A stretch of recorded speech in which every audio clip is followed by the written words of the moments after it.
Boa tarde, meus queridos alunos. Sejam todos bem-vindos a mais uma aula de arquitetura de computadores. Eu peço a vocês que escrevam presente aí no chat, tá? Para que a gente possa depois passar o nosso botzinho de presença, o nosso bot de presença e computar a presença de vocês para a aula de hoje, tá bom? Antes de começar, eu gostaria de quem ainda não foi no SIGA, desse uma olhada lá depois, procurasse aqui o assunto da aula. Quer dizer, assunto não, perdão, conteúdo de aula chamado lá embaixo. Depois daquele vídeo da aula sobre a aluno, tá? Planejamento para cadeira de arquitetura de computadores. É esse tópico bem aqui. Bom, a gente acabou, né, por motivos técnicos aí e pessoais, acabou atrasando um pouco a disciplina. Né? Algumas aulas do mês de janeiro acabaram que não deu certo a gente postar.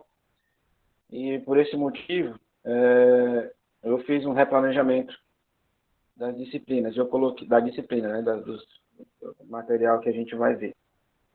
Eu coloquei aqui dois arquivos, um são os temas, tá? E o outro é o planejamento. Eu gostaria que depois vocês dessem uma olhada. No arquivo de temas, que é esse aqui, de arquitetura de computadores, temos todos os assuntos, talvez até eu tenha exagerado um pouco, mas temos todos os assuntos que nós queremos ver na disciplina, tá bom? Esses marcados em amarelo já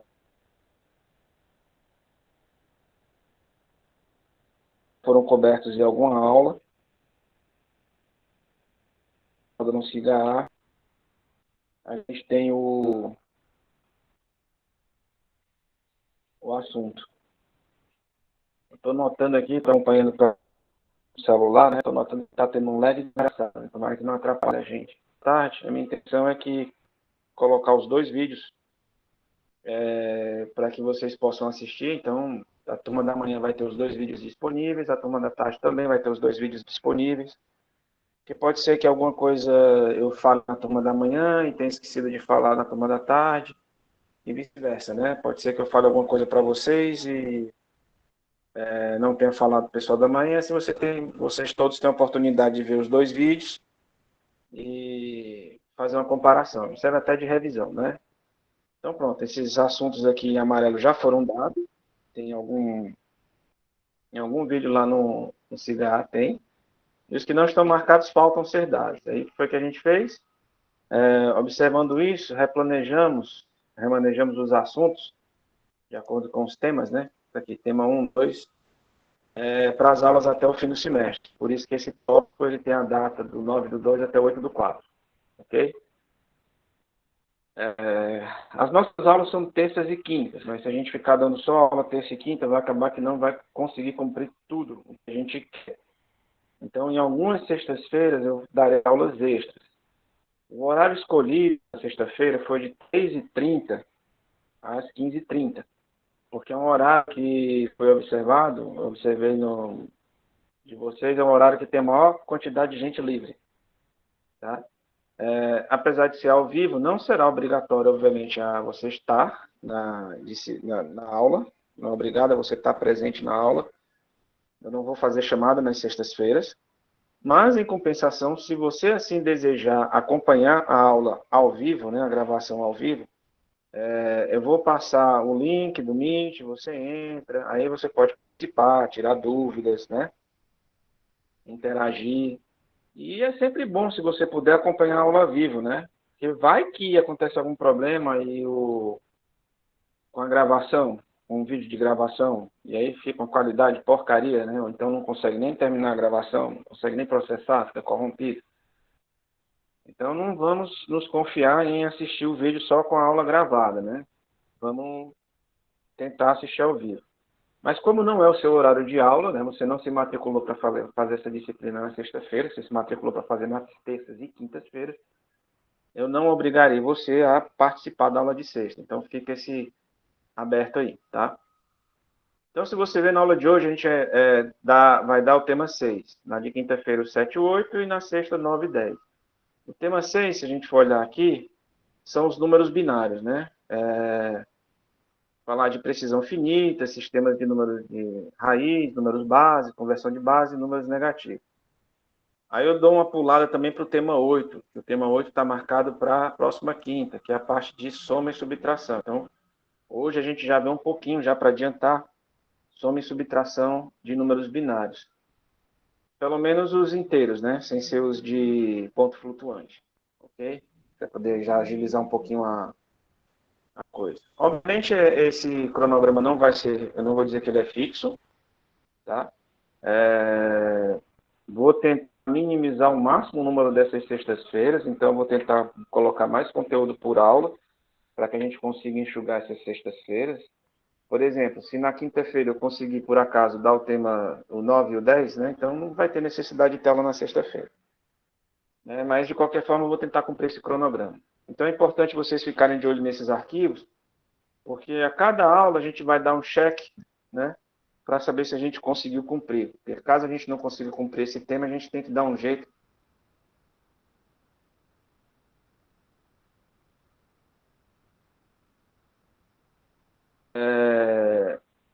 acumular, né? Não atrasar, tá? A gente fez essa primeira avaliação, que cobriu só esses assuntos aqui, que já foram dados. E aí a gente planeja iniciar para fazer duas avaliações. Só que tem um probleminha. A gente fazendo duas avaliações, a última avaliação ia ter conteúdo pra caramba, né? Olha só o tanto de coisa que ia cair na segunda avaliação. Para não ficar tão pesado, tão exaustivo, tão chato, mais uma avaliação. Então a gente vai ter três avaliações. Uma já foi, né? Inclusive o prazo para entrega é hoje. E vamos ter mais duas no mesmo esquema. Então, coloquei na sexta-feira as avaliações. Tá? Aqui, isso é na sexta. Vou colocar o PDF da prova lá no CIGA, vou dar um prazo aí de, sei lá, 5 dias para ser resolvido. Vocês resolvem com calma, né? Mais ou menos umas 5 questões, uma questão por dia. Aí vocês resolvem e mandam a avaliação para ser corrigida e a gente vai tirar a nota como a média das três avaliações. Por que eu não vou pegar as duas maiores notas? Para não acontecer, já não acontecer, do caso às vezes pode acontecer, você tirar uma nota 10 na primeira prova, 10 na segunda prova, aí já se considera passado e deixa de estudar, deixa de acompanhar os temas da terceira avaliação. Então, esses temas da terceira avaliação que você deixa de estudar e acompanhar porque já está passado, com nota para passar, eles vão ficar deficientes. Vai ser uma deficiência no seu aprendizado. Então, para evitar esse tipo de coisa, a gente vai usar as três notas. Ok? Então, cada vez que a gente der uma aula, que o tema for visto, eu vou lançar de novo esse arquivo no CIGA, pintando, né, de amarelo, né, o tema que foi visto.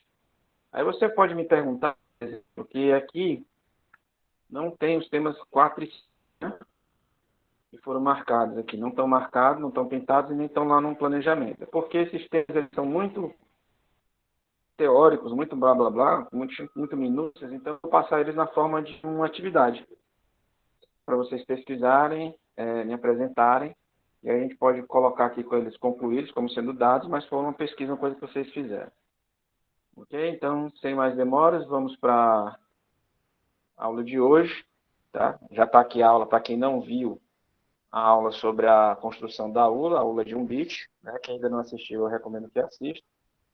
Tem um fórum, sempre vou colocar esse fórum de comentários, dúvidas e sugestões. Ele serve justamente para isso, tá? Não é só, se eu não tiver dúvida, eu vou ter que perguntar alguma coisa. Não, não precisa você perguntar nada. É um fórum de comentários, dúvidas e sugestões. Se você quiser comentar alguma coisa a respeito da aula, você comenta aqui.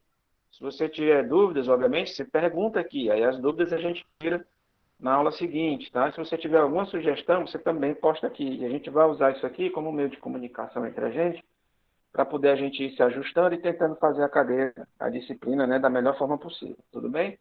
Então vamos trabalhar para a gente conseguir terminar o semestre todo feliz, contente, tudo suave. Vou sair aqui do cigarro. Vamos para o que interessa, que é o assunto da aula de hoje. Vou tentar falar um pouco mais devagar, porque eu estou notando que está tendo um lag, né? Pelo menos aqui para mim. Para você está com lag também ou está ok?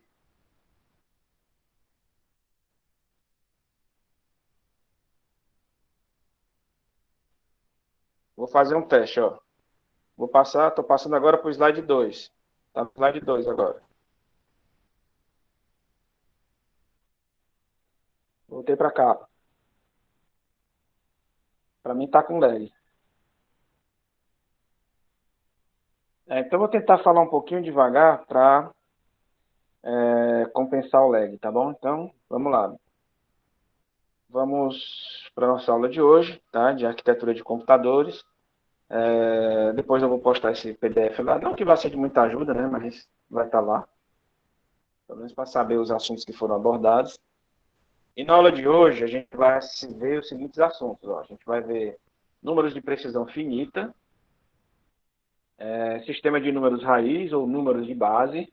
Vamos ver conversão de uma base para outra. Números binários negativos, como é que eu represento um número negativo na forma de número binário. Veremos adição e subtração de números binários. Pelo menos os inteiros, tá? Hoje a gente vai ver só adição e subtração de números binários inteiros. Número de precisão finita. Cara, tá muito legal isso.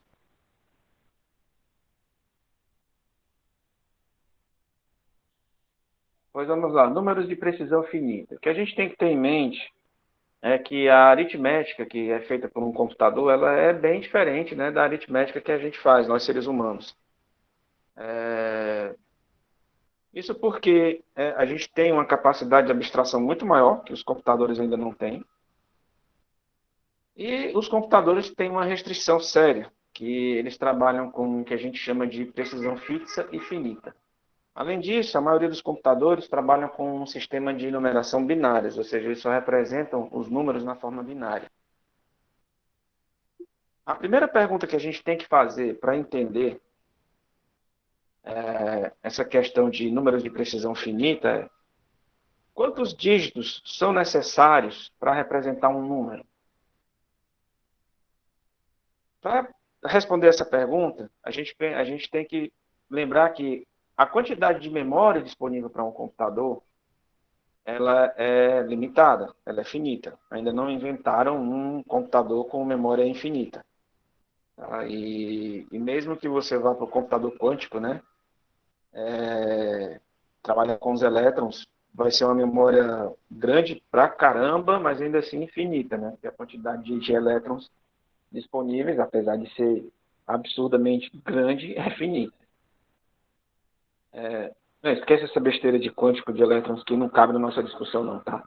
Nos nossos computadores atuais, hoje em dia, é, o, a memória é finita, ela tem um limite. Eu não tenho uma memória infinita disponível, tá?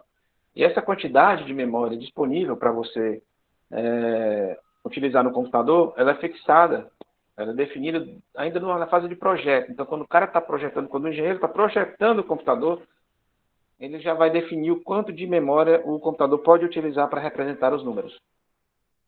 E é essa natureza de você ter uma quantidade fixa e finita de memória para representar os números que vai nos forçar a trabalhar somente com valores que possam ser representados por um número finito de dígitos. Isso é o que a gente chama de precisão finita. Então, quando você for perguntado o que é número de precisão finita, é exatamente isso, é um número que eu só posso representar por uma quantidade finita de dígitos.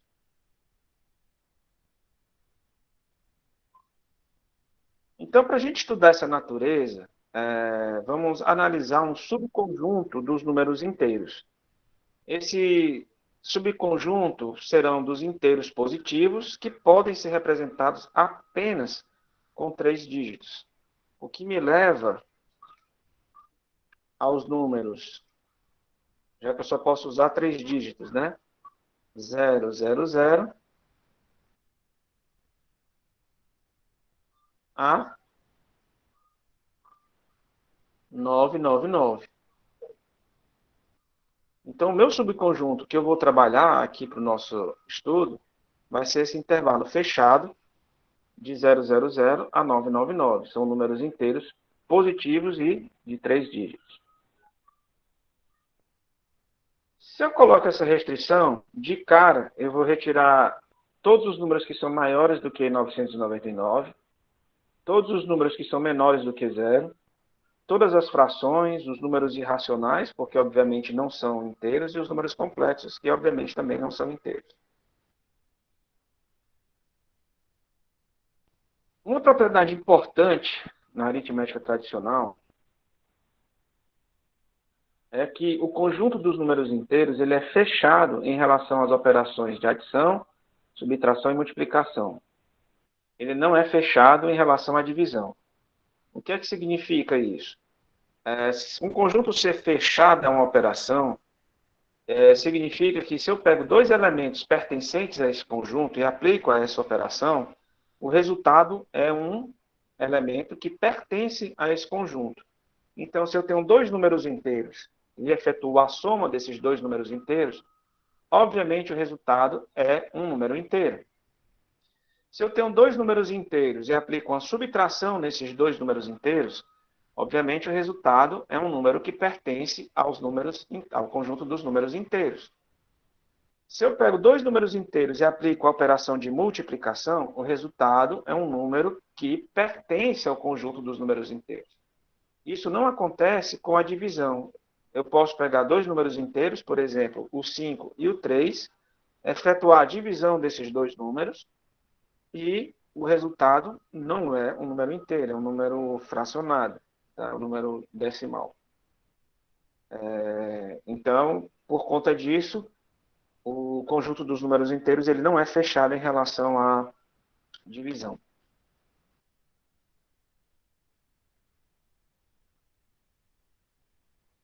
Aí vem um porém, porque os números de precisão finita, principalmente esse nosso exemplo, né, de 000 a 999, eles não são fechados em relação a nenhuma das operações básicas.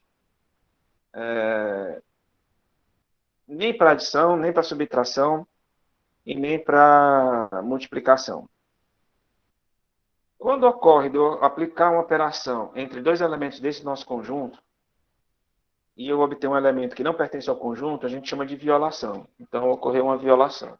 Essas violações podem ser classificadas em duas classes. Uma, dos números dos resultados que estão fora do intervalo permitido, e dos resultados que estão dentro do intervalo permitido, mas que não pertencem ao conjunto.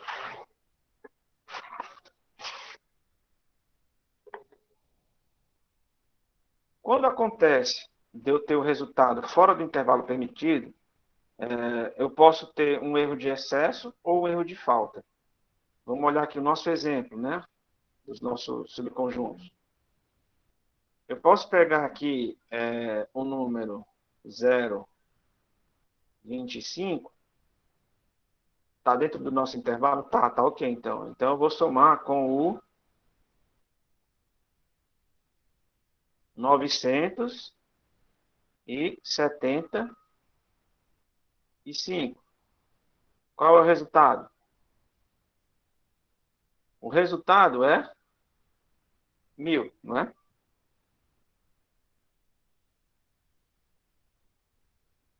Só que aconteceu um problema.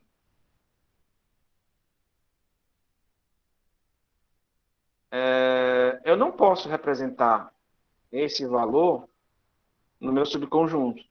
Não posso, não tem como. Tá? Então, isso aqui é um erro de excesso, também conhecido como overflow.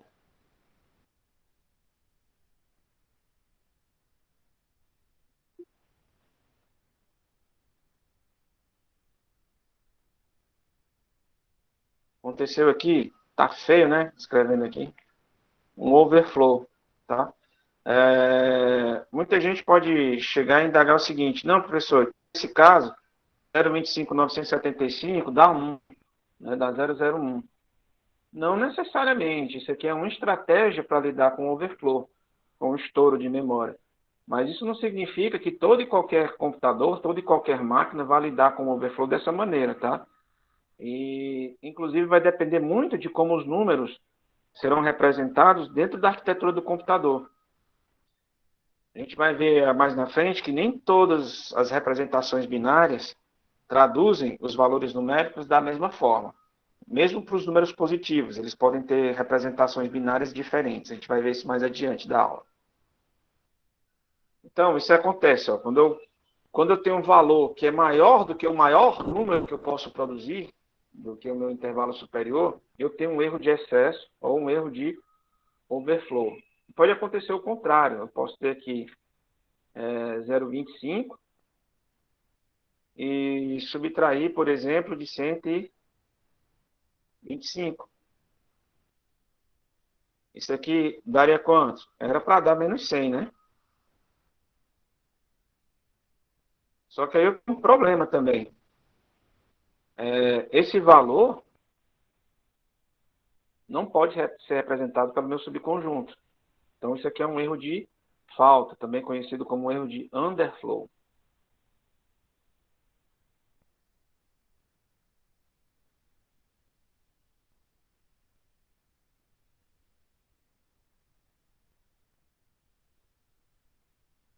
Escrever letras é mais complicado do que números. Underflow, está parecendo um R aqui. Pronto. Tá? Então, por conta disso, eu nem posso dizer que o meu conjunto é fechado para adição, nem posso dizer que o meu conjunto é fechado para subtração. E se ele não é fechado para adição, obviamente ele também não é fechado para multiplicação, já que a multiplicação é uma sucessão de somas. Né? Por exemplo, se eu tenho 2 vezes 3, isso significa que eu peguei e somei o 2 3 vezes, né? Ou que eu somei o 3 duas vezes. É por isso que a nossa aula lá que a gente construiu ontem, ela só tinha como aritmética a operação de adição, porque com adição você faz qualquer coisa, cara. A adição ela é uma operação mágica. Você está usando adição, você pode usando adição, então ela é mágica.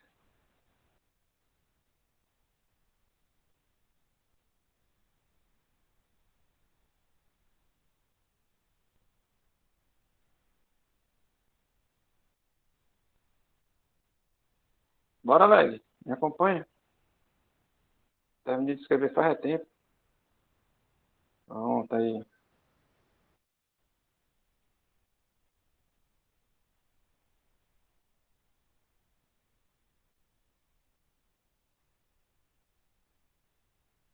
Tá? Ó, antes de se discutir como é que esse valor seria representado no nosso subconjunto de 3 dígitos, tá? Certo? Porque existem diversas underflow, então a gente não sabe qual é a estratégia que vai ser utilizada pelo computador, tá bom? Então não vamos ignorar os bits superiores é uma estratégia, tá, Felipe? Felipe está dizendo aqui que a gente pode ignorar os bits superiores. Então vamos analisar aqui dois casos.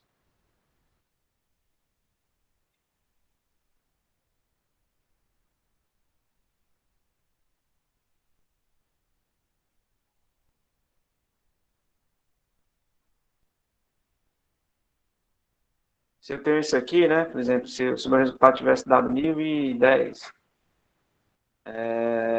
eu teria duas estratégias, né? Eu podia ignorar esse bit superior, esse valor, não é nem bit, porque a gente não está trabalhando em binário ainda não, né? Então eu não posso nem falar em bit. Vou colocar aqui 1090, só para deixar claro que a gente não está trabalhando com binário.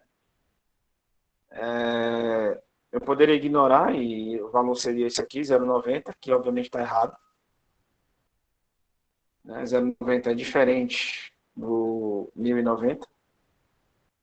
Ou eu poderia fazer o seguinte, então isso aqui é uma estratégia, ignorar o valor a mais. Né? A outra estratégia seria calcular o excesso, ou seja, o que seria calcular o excesso? Subtrair do maior valor, 999.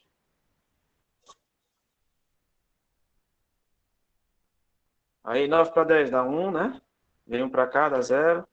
0 para 9 dá 9.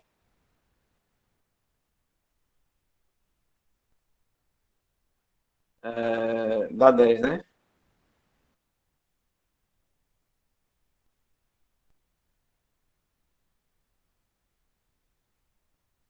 0 e dá 0. Pronto. Se eu não me engano, dá isso aqui. Aí eu representaria esse valor dessa forma. Né? Porque eu pegaria o tanto que passou, né? E jogaria lá para baixo. O que também está errado, porque esses ambos valores, eles geram ambiguidade. Porque isso aqui representa o quê? Representa o próprio 0,90 ou representa 1090? Isso aqui vai representar o quê? O próprio 0,91 ou vai representar 1090? Então, são estratégias para lidar com o overflow, mas ainda assim me dão valores errados, porque estão me dando valores ambíguos.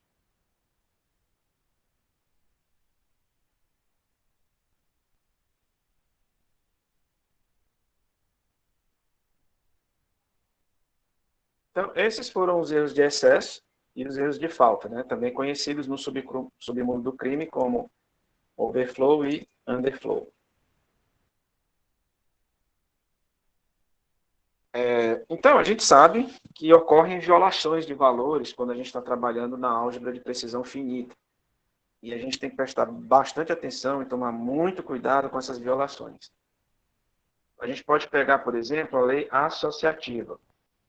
O que acontece quando o A, nesse caso, é igual a 700, o B é igual a 400 e o C é igual a 300? Vamos analisar.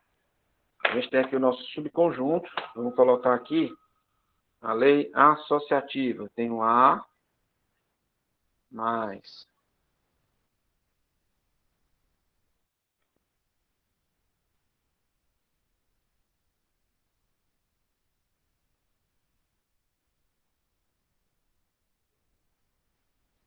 Será que isso aqui vale para um número de precisão finita?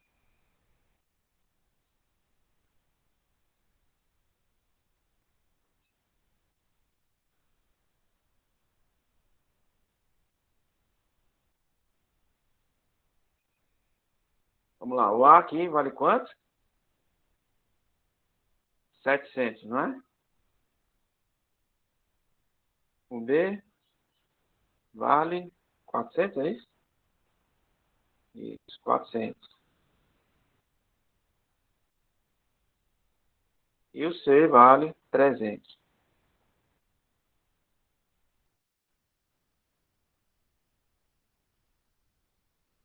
Então, vamos fazer aqui umas continhas para ver.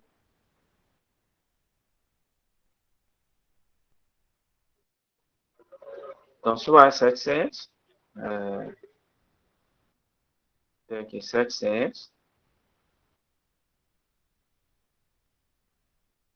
mais, aí eu vou ter aqui, tem que ser feita essa operação primeira que está no parêntese, né? Que é 400 menos 300.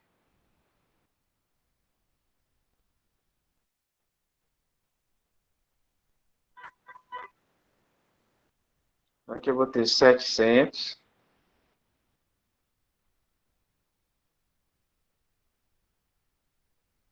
mais 400 menos 300 dá 100. Que me dá 700 mais 100, 800.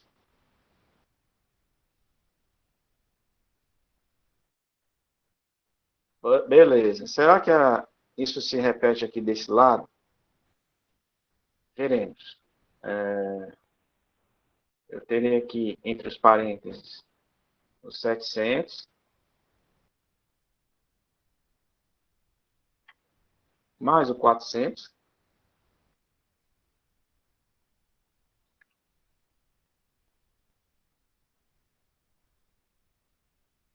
menos 300.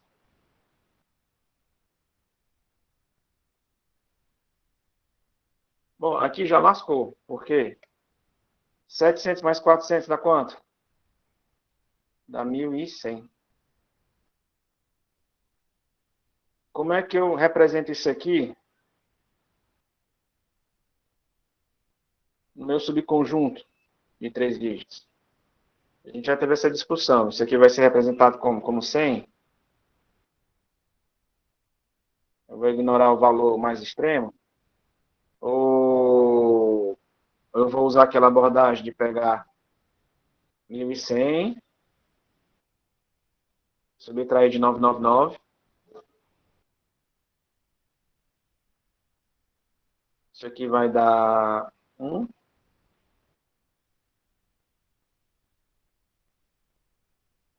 101, né? Vai dar 101. Então, pronto. Eu vou colocar como 100 ou vou colocar como 101? Então, tem estratégias diferentes para lidar com isso aí. Né? Vai ser 100 ou vai ser 101? Eu não sei como é que eu vou representar isso aqui. Isso aqui fica um mistério. Aqui aconteceu o overflow. Eu não posso continuar. Depende de como tudo seja expresso na minha arquitetura, isso aí pode dar um resultado totalmente imprevisível. Entendido? Ixi, foi tudo preto? Ah, esqueci. Então, voltando para a folhinha em branco.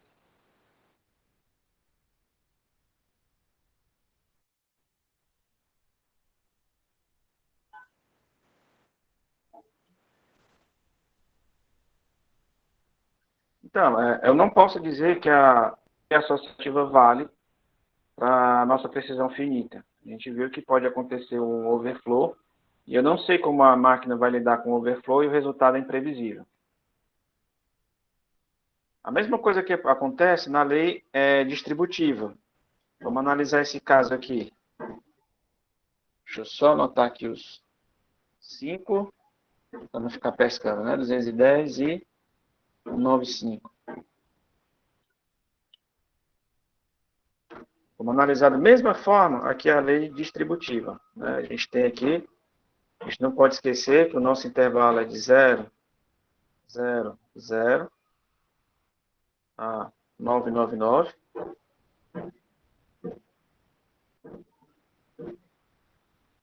E a nossa lei distributiva nos diz que A, que multiplica B menos C, seria igual A, que multiplica B menos A, que multiplica como igual.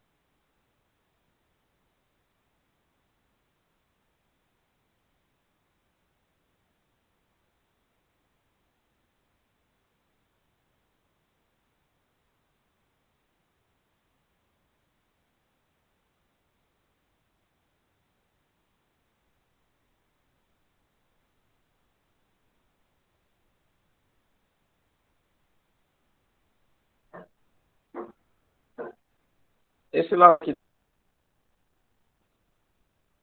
5.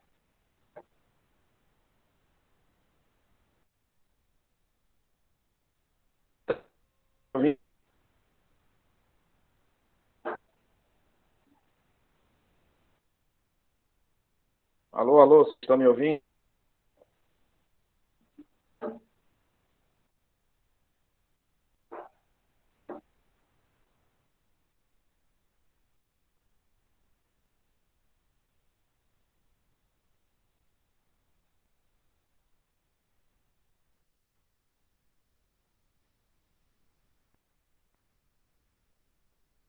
Só um instante que eu acho que o notebook caiu.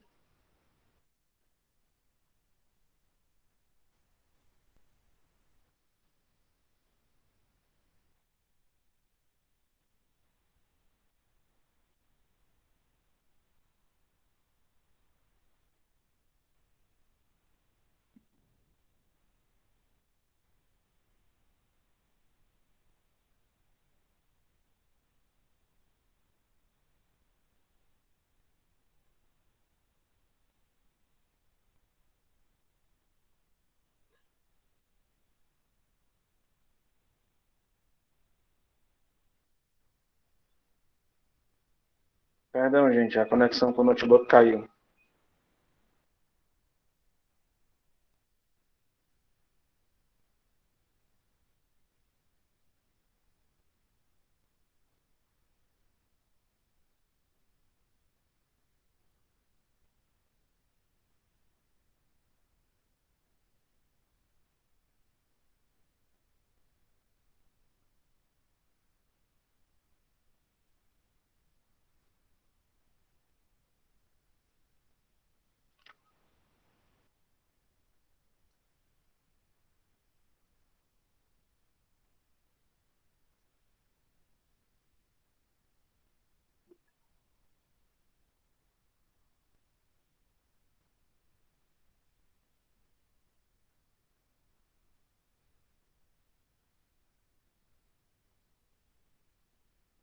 Então, acho que a minha tela voltou aí, tá ok?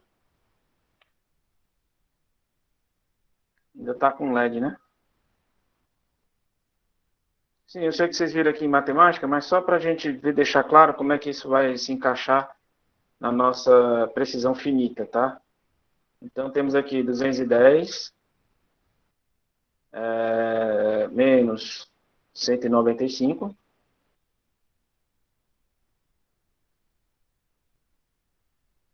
daria 5 vezes 210 menos 195 dá 15, né?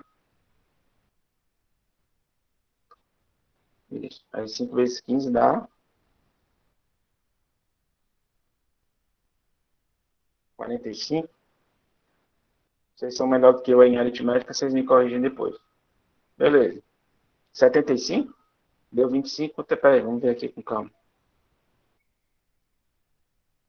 75, é verdade.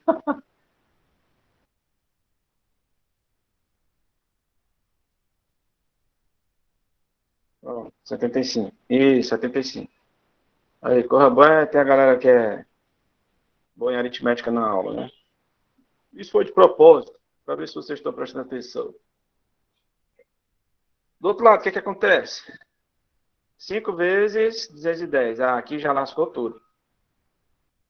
Porque isso aqui é um valor que é maior do que o que eu consigo representar. Aqui já aconteceu um overflow.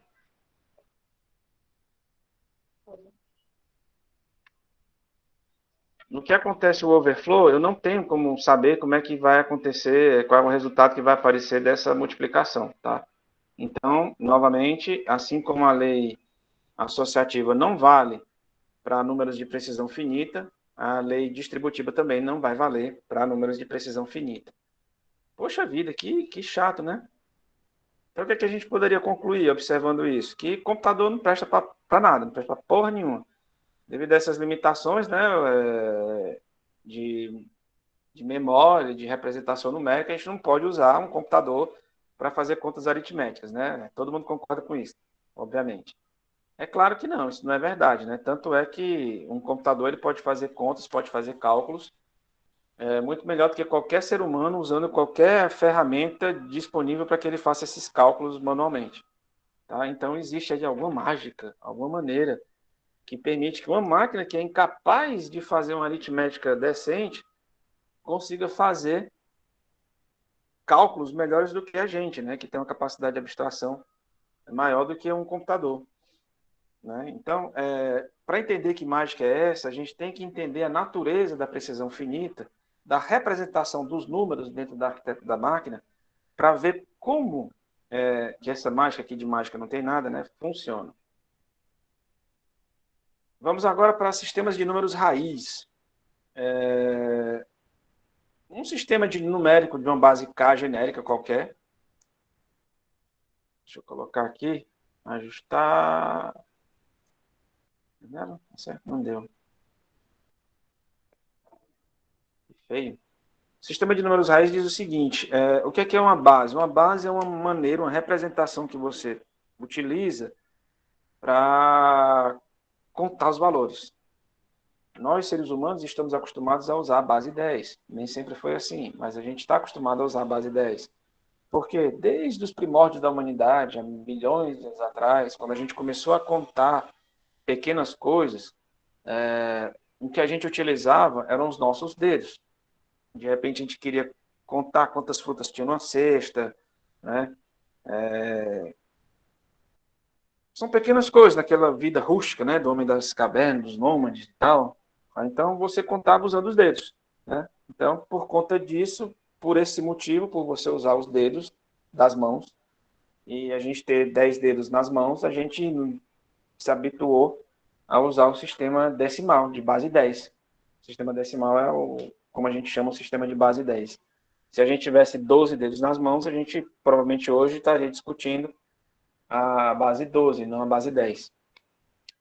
E todo sistema numérico de uma base genérica K precisa de K símbolos para representar os dígitos de 0 a menos K.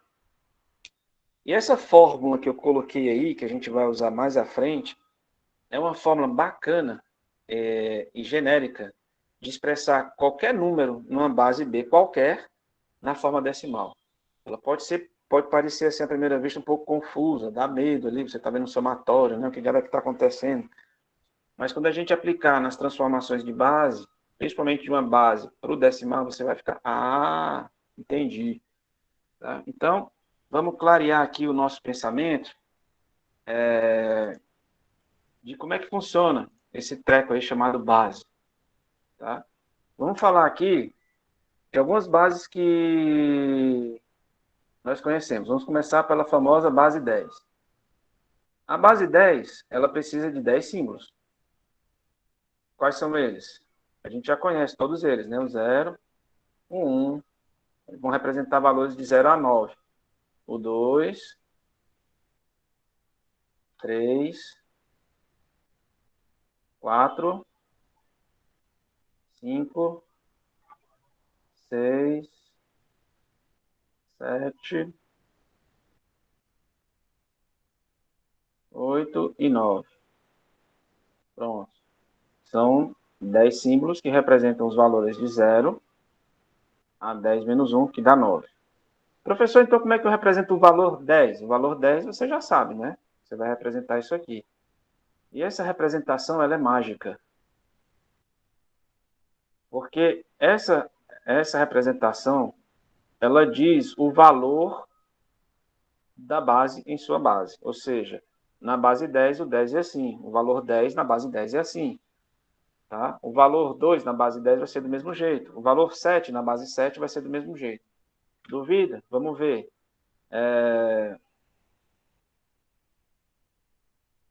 Vamos pegar aqui a base 7. A base 7 ela vai ter 7 símbolos. Quais são eles? De 0 até 6.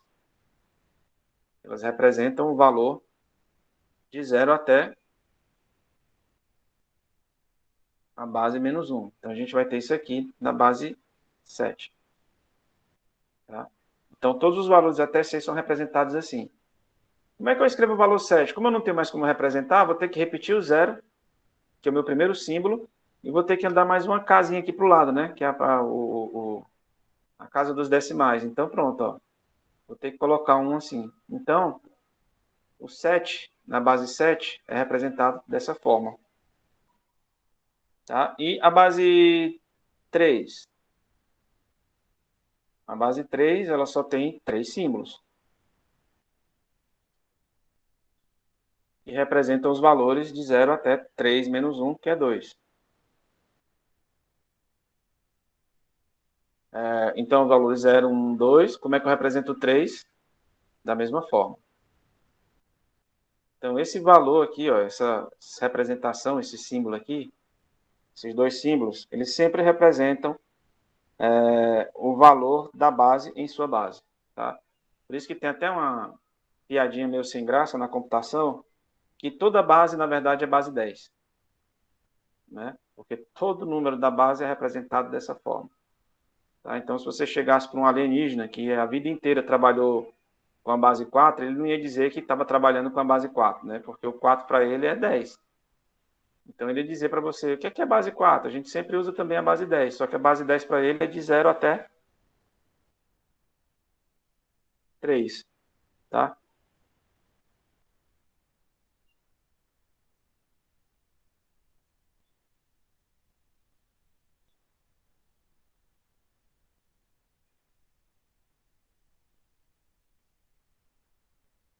Bom, as três bases mais conhecidas e utilizadas na computação são a base 8. Vamos começar aqui. A base 2, que é o binário. Como é 2, ela só tem dois símbolos, o 0 e 1. Então, todos os números, os valores são representados em termos de 0 e de 1. Nós temos a base 8, também chamada de octal, que terá 8 símbolos.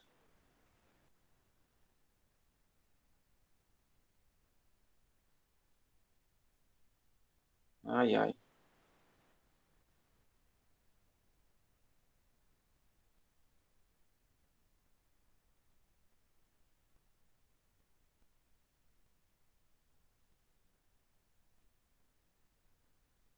A base 10, né, que eu não preciso falar,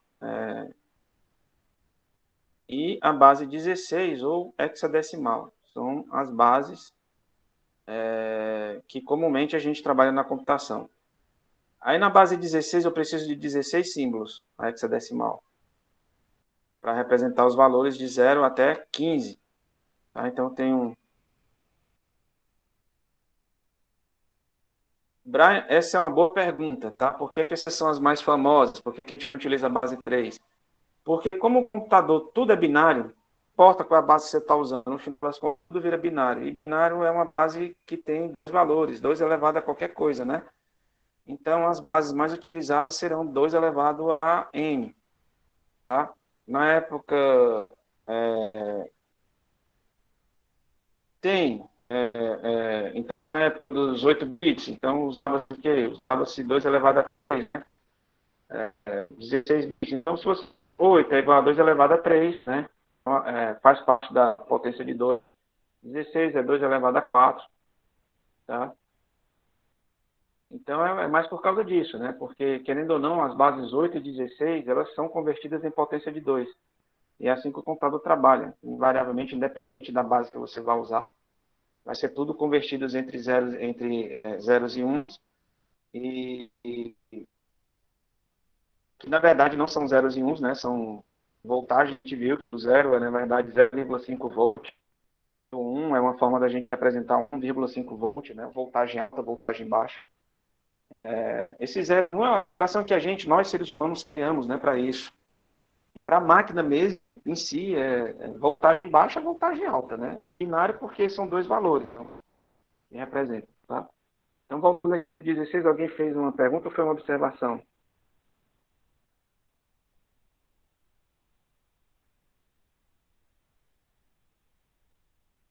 O Breno está perguntando se poderia ter uma base de 32. Poderia, né? Poderia, poderia. Isso exigiria 32 símbolos para trabalhar, tá? Eu acho que dá mais do que alfabeto, então, não sei. Vamos ver aí 16, né? E depois eu digo a base de como é que a gente pode converter, tá?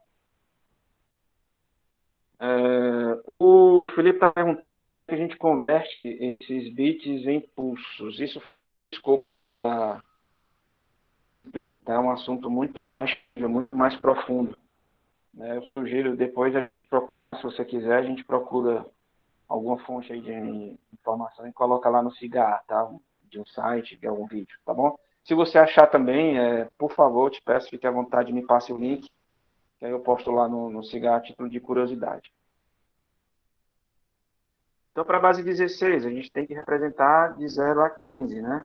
Então, tem um, o 2, o 3, o 4, o 5, o 6, o 7, o 8, o 9 e o 10. Vixe, acabou-se os algarismos, né? A gente conhece.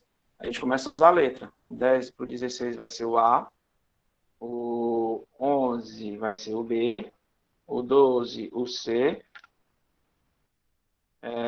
o 13 o D, o 14 o E e o 15 o F. E aí um pirulito de chocolate para adivinhar como é que é o 16. Exatamente. Vamos lá. Tá? Eu comento uma casa dessa aqui e vou começar a contar de novo. Por isso, toda a base, o valor da base na base é escrito assim, 10. Tá? Então, digamos, se eu tivesse todos os letras do alfabeto, né? Fosse lá 0, 1, não escrever tudo isso não, tá? Não se preocupe não. 2, lá, Y, Z, acabei. Minha base agora está grande, eu acabei todo em cima. E agora, como é que eu continuo? Normalmente se faz assim, tá? A, não dá mais para usar o A, né? Então uso A, B, tá? Pode continuar assim. Ou pode inventar uma coisa, sei lá, um quadrado, né? Depois que acabar triângulo, círculo, inventa aí, dá os pulos aí, né? Mas a gente não costuma trabalhar com bases tão grandes, né? Geralmente, a 2, 8 e 16, e a 10, né? Capacidade contínua. Tá? Tá alegando muito, então, agora. Deixa eu ver aqui a pergunta do Brian. Por que se representa o hexadecimal? Alagando a voz, é? Puxa vida.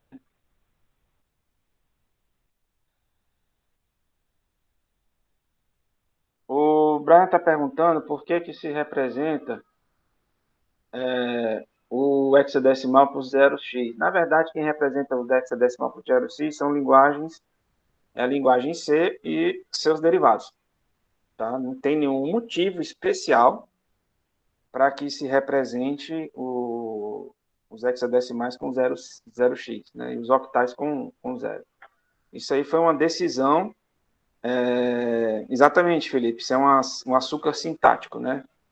É só uma decisão de projeto da linguagem para diferenciar da base decimal, tá? Você pode até encontrar, por tradição se faz isso, é tradicional, mas você pode encontrar de repente uma linguagem que não use isso, né? Que use outra coisa. Não é obrigado, não. Ok? Então, continuando. A gente já viu o que é um sistema de bases, um sistema de números raiz, né?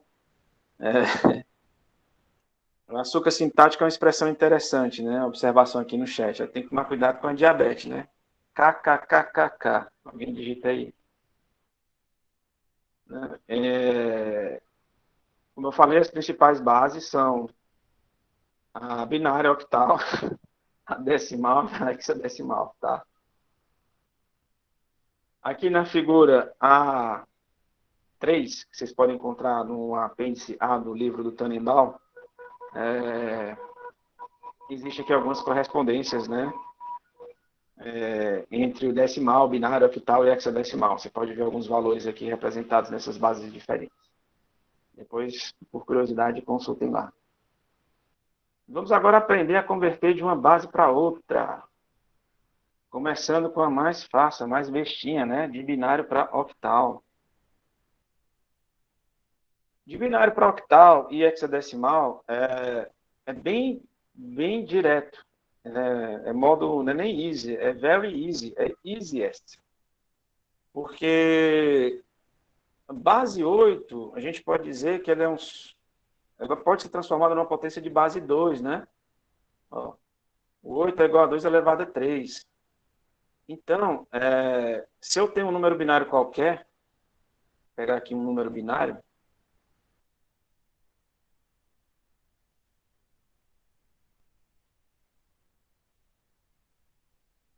vê quantos bits esse bicho pegou.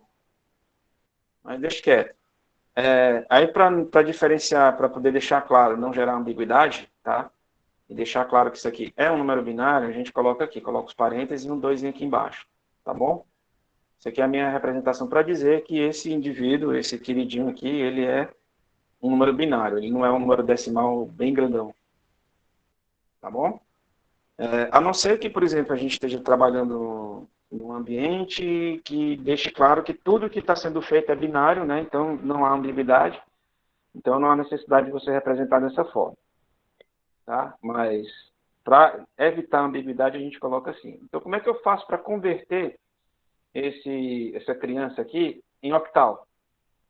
É só lembrar dessa equivalência aqui, ó. O 8 equivale a 2 elevado a 3. Então, eu vou pegar o número binário de 3 em 3 bits. Tá? O que é um bit? Um bit é um dígito em binário. Ele pode ser 0 ou 1. Então, cada bit, cada dígito de um número binário a gente chama de bit. Então, eu vou pegar de 3 em 3. Então, eu vou pegar esse cidadão aqui, esse aqui, esse aqui. Esse aqui ficou isolado, né? Então, para dar certo, eu vou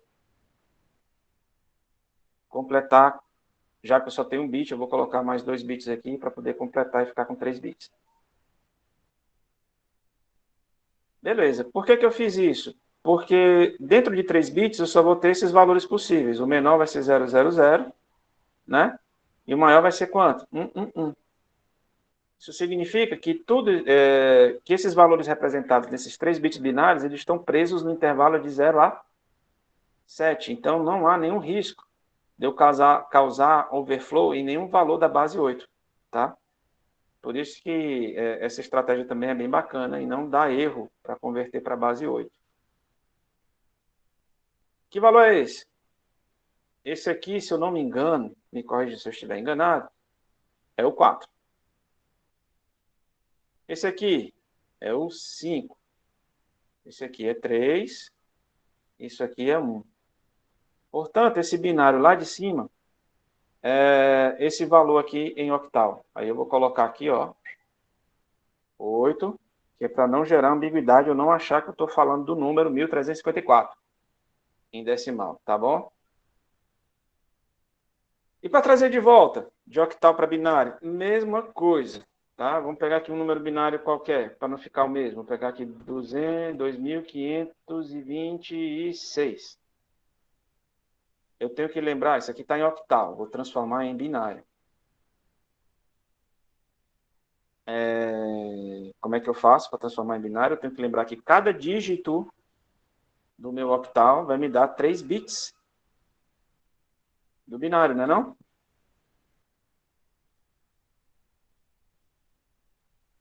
Ó, cada um vai me dar 3 bits.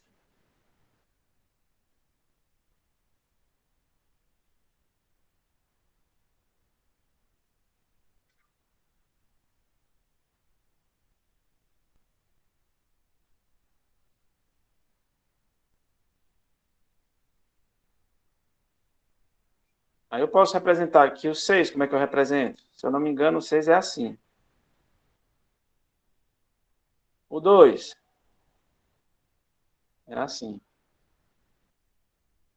O 5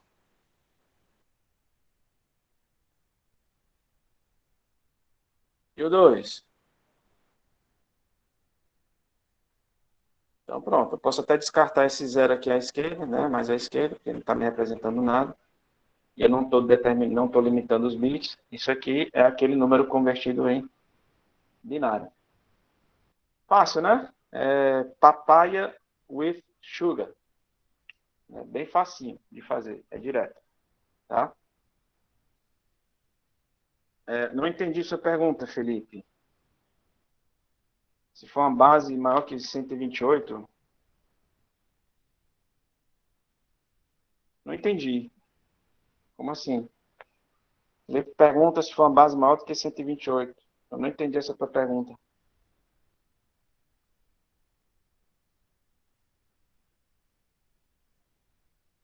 Não, o 2 elevado a 8, em teoria, não é o máximo do binário, não, tá, Felipe? Né? Não é, não. Você pode dar mais bits aí para você trabalhar, tá ok? É porque você já está pensando em termos de bytes, né? Não, vai com calma, tá? Vamos só ver essa teoria aqui de conversão de base sem se preocupar com isso ainda, ok? Então vamos lá. Então, vou apagar aqui. Beleza, a gente já aprendeu aí de octal para binário e de binário para octal, não foi? A gente já fez os dois caminhos. Então, esses dois tópicos aqui já estão respondidos, né? A gente já foi de binário para octal e de octal para binário, tá? Vamos agora ver o hexadecimal. O hexadecimal, a gente vai usar o mesmo raciocínio do octal. A gente vai lembrar que 2 elevado a 4 é igual a 16. É o mesmo pensamento, tá? A mesma coisa. Mesmíssima coisa. Só que ao invés de eu pegar 3 bits, eu vou pegar quantos bits? 4. Só isso. Então lá vamos nós. Vamos pegar aqui um número binário qualquer.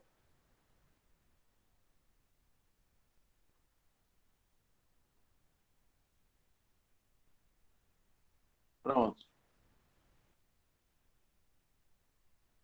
Beleza. Vou pegar de 4 em 4 bits. Então, pego esses 4 aqui, pego esses 4 aqui e pego esses 4 aqui. Ué, professor, só tem um. Não tem problema, você mete mais 3 zeros aqui. Tá bom? Que número é esse? É o 10, é? Sério, gente, que número é esse? É o 10, né? Esse aqui é o 3. Esse aqui é 1. Tá perguntando se tem que ser da direita para a esquerda? Não, pode ser aleatório. Você pode começar do meio, depois ir para a esquerda, para a direita. O importante é que você dividiu, né? Em 4 bits, né? Vamos pegar aqui outro exemplo.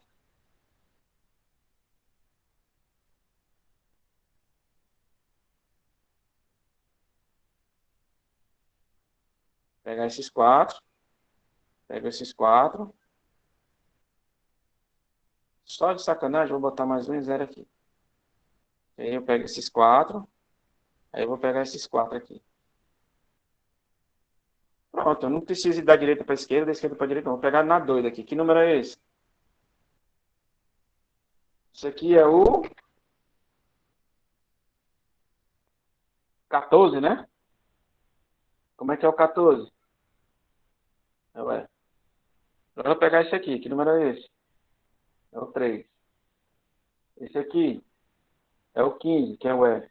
Ao invés de ir para esse, eu vou lá para o da ponta. Ó. Esse aqui, quanto é? É 2. E esse aqui é 15. Como é que é o 15? É o F. Então pronto, esse número aqui binário, convertido em hexadecimal, dá essa brincadeira aqui. Fácil, né? Very, very, very easy. Né? Very easy. E para voltar, a mesma coisa.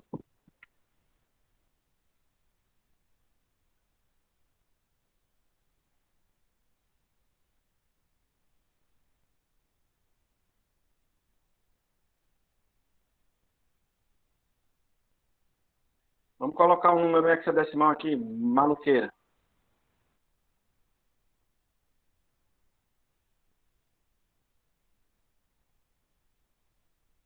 Não, tá muito grande.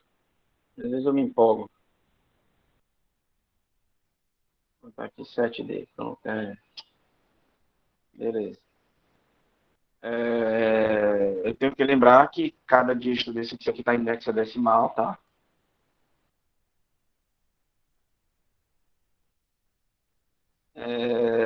Aí eu tenho que lembrar que cada dígito desse aqui vai me dar 4 bits. Então, D vai me dar 4 bits. O 7 vai me dar 4 bits. O A vai me dar 4 bits.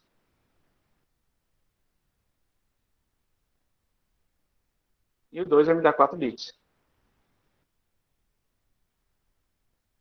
Não precisa ir da direita para a esquerda, você pode ir na doida, mas vamos para a direita para a esquerda só para ficar mais legal, né?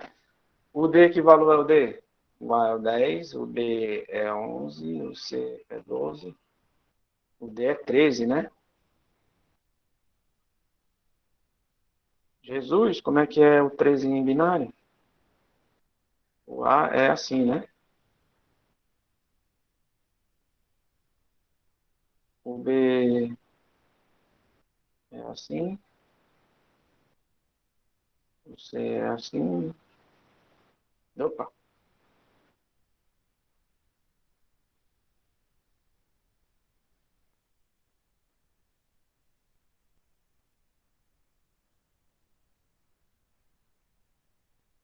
Ah, maravilha. Pronto, é. Aqui. O D, como é que é o D? O D é dessa forma, então eu vou colocar aqui. O 7, como é que é 7? É desse jeito, não é não? O A, que é o 10, como é que é o 10? É assim. E o 2?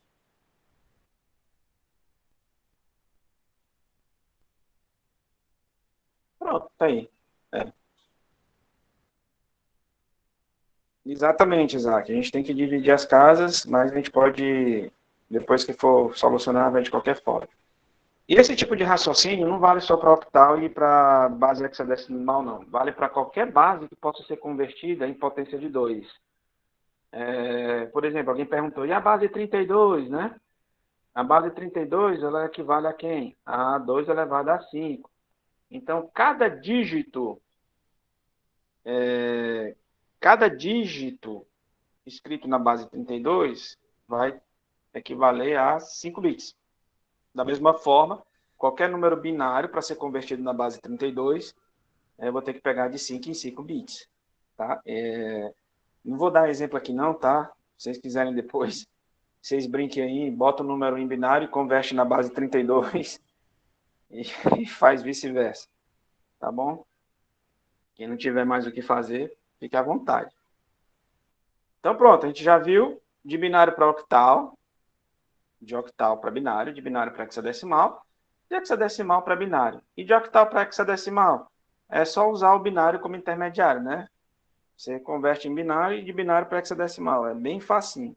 E vice-versa. Se eu quiser passar de hexadecimal para octal, passa para binário, né? E de binário para octal. Não tem problema. Agora vem o divertido, que é você passar de decimal para binário. De decimal para binário, a gente tem duas estratégias. Uma que eu acho mais legal. Eu não sei nem qual é que dá menos trabalho. Acho que as duas dão trabalho. Mas uma é mais direta. Essa que eu vou apresentar agora é mais direta. Ela é mais... Eu acho mais fácil, tá? Vamos pegar aqui, pronto, um número. Vamos pegar aqui um número qualquer para transformar em binário. Vamos pegar aqui 137.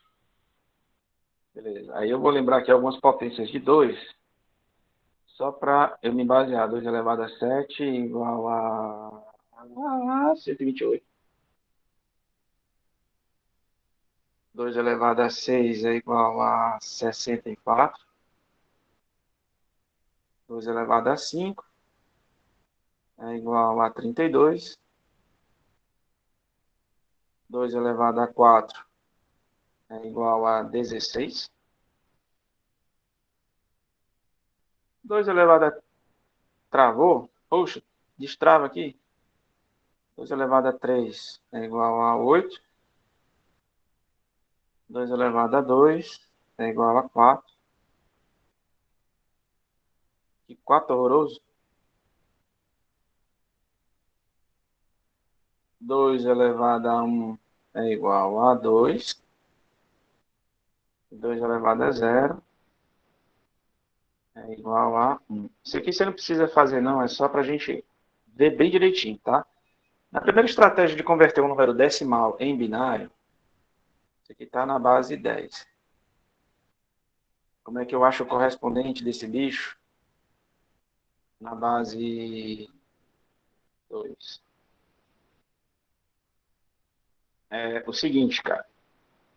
Eu vou pegar 137.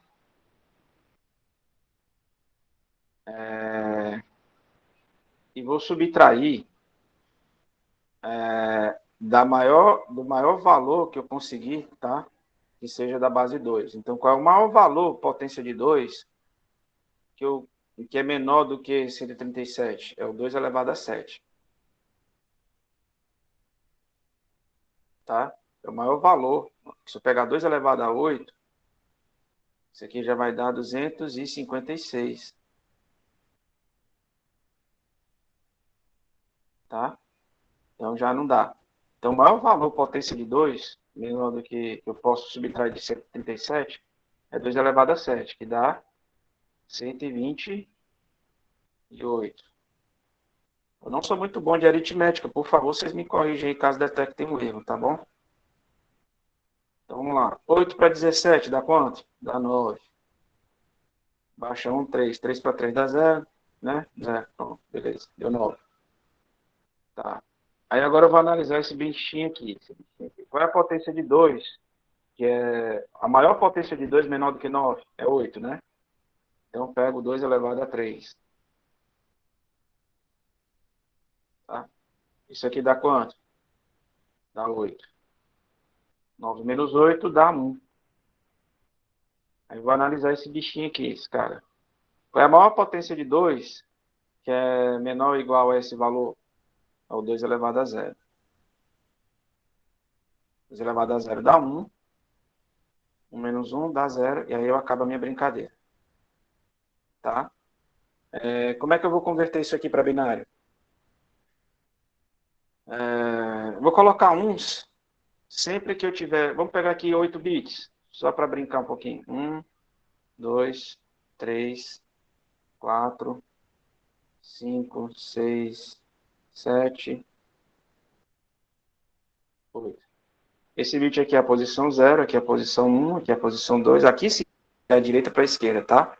A posição 3, a posição 4, posição 5, posição 6 e 7. Estou pegando aqui 8 bits para representar meus valores.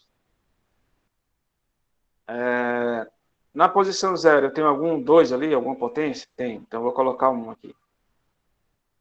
Na posição 1, eu tenho algum 2 elevado a 1? Não, não tem. Então, eu boto 0. Aqui na posição 2, eu tenho algum 2 elevado a 2? Não tem. Tem algum 2 elevado a 3? Tem. 2 elevado a 4? Não tenho. 2 elevado a 5? Eu também não tenho. 2 elevado a 6? Eu não tenho. 2 elevado a 7? Eu tenho. Pronto. Esse número aqui, ele representa o 137 em binário. Tá? Então, 137 em binário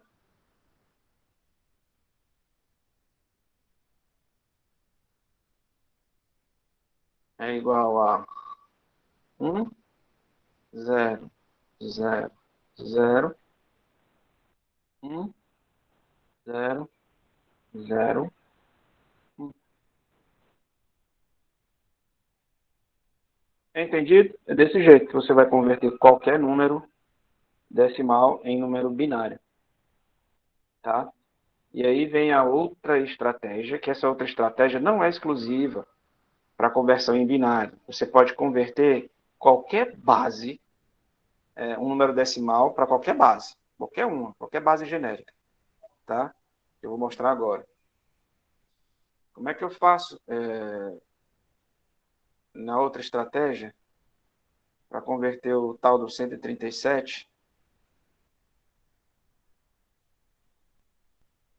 para binário? Eu vou pegar o 137 e vou dividir por 2. 137 dividido por 2 dá quanto? Dá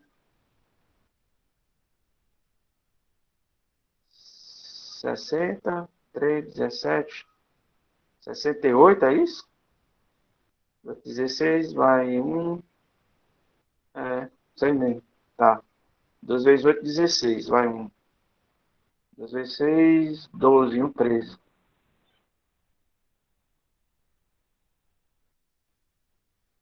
E aí o resto é 1. Você vai observar que o resto sempre vai ser 0 ou 1, tá? Porque esse número ou vai ser par ou vai ser ímpar. Não tem jeito. Aí agora eu pego o 68 e divido por 2. Dá quanto? Dá 34. Não é isso? 2 vezes 34 dá 68. Essa estratégia não é exclusiva para binário, tá? Você pode usar qualquer base. Já já eu mostro. Então, 2 vezes 34 dá 68, o resto é zero. Eu ainda não terminei porque eu ainda tenho aqui esses valores aqui. Quando eu não tiver mais valores aqui, aí eu termino. Então, eu vou dividir sucessivamente por 2 ou por qualquer base, né? Até terminar. Então, 34 dividido por 2 dá 17. 2 vezes 17, 34. 34 menos 34 dá 0. 17 por 2 dá 8.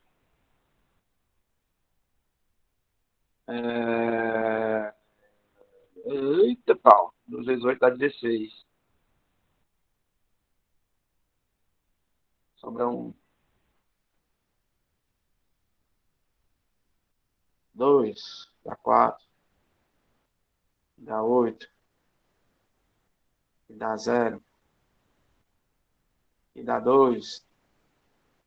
dá 2, dá 4, dá 0.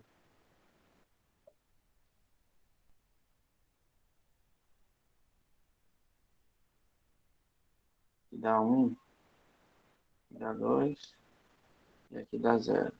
Pronto, terminei, porque aqui está no 1, né? Não posso mais continuar, tá? Agora eu vou pegar esse valor e vou pegar encadeando todos os restos, certo? Vou pegar aqui esse valor, encadear todos os restos que eu encontrei na minha divisão. Então, qual é o primeiro valor? É 1. Depois vem 3 zeros.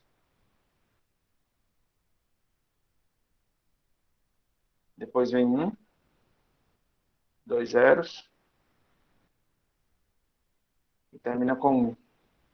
Ora, ora, ora, se não é o mesmo valor que a gente encontrou antes, tá? Então a gente tem essas duas estratégias para converter de um número decimal para um número binário.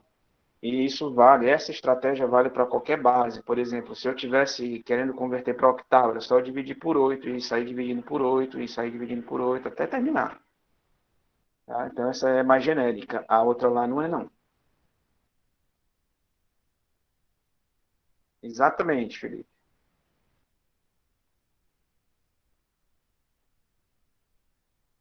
Então vamos lá. Entendido? E agora para fazer o contrário, tá? Como é que eu faço para converter um número de binário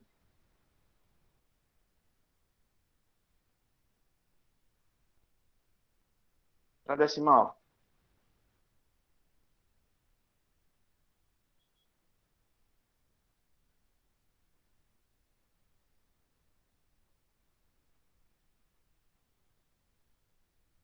Como é que eu faço essa conversão? Aí eu aplico diretamente essa fórmula aqui, ó.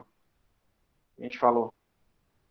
Esse somatório, ele parece assustador no começo, mas ele não é. Tá? A gente aplica diretamente essa fórmula. Só pegar aqui, copiar e colar lá. Tá? Como no meu inteiro ele não é decimal, então a gente vê aqui as posições, né? Aqui tem 1, tem um 2, tem um 0, tem um 1, tem um 2, tem um 3, tem um 4, tem um 5. Aqui eu estou contando os bits ou dígitos, tá? Temos essas posições. Isso vale também para qualquer base, viu, gente? Então, de qualquer base para decimal. É dessa forma. A gente já viu de decimal para qualquer base, agora é de qualquer base para decimal. Então, para cada uma dessas posições aqui, eu vou ter de 0 até 5, né? Então, eu vou ter... Vou começar daqui da ponta. 2 elevado a 5, mais 2 elevado a 4, mais... Ó, cliquei ali sem querer. 2 elevado a 3,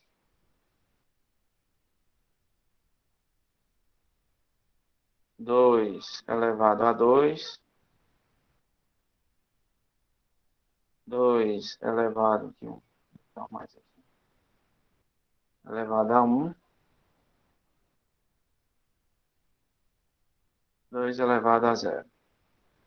E aí eu vou multiplicar os valores. 1 vezes 2 elevado a 5, 0 vezes 2 elevado a 4, 1 vezes 2 elevado a 3, 1 vezes 2 elevado a 2, 0 vezes 2 elevado a 1 e 1 vezes 2 elevado a 0. Isso aqui dá quanto? Dá 32 mais 0 mais 8 mais... Opa, que é isso, professor? Mais 4 mais 0 mais 1. Isso vale para qualquer base, tá? É só trocar aqui o 2 pela base que você está trabalhando. Se fosse 8, você tacava o 8 aqui e colocava os valores aqui na frente. Ok? 32 mais 8 dá 45, né? Pronto, tá aqui. Isso aqui é o 45. Isso aqui não é 16, não. Isso aqui é um 10. Aqui, aquele valor é o 45 na base 10. Entendido? É claro que a gente só vai assimilar mesmo, né? Fazendo exercício. Então, vou passar aí uma listinha bacana, show de bola, cheirosa, bacana para você responder, né? Um monte de questão aí para dar uma lé gostosa no punho, tá? E aí você vai aprender a fazer conversão de qualquer base para qualquer base, tá bom?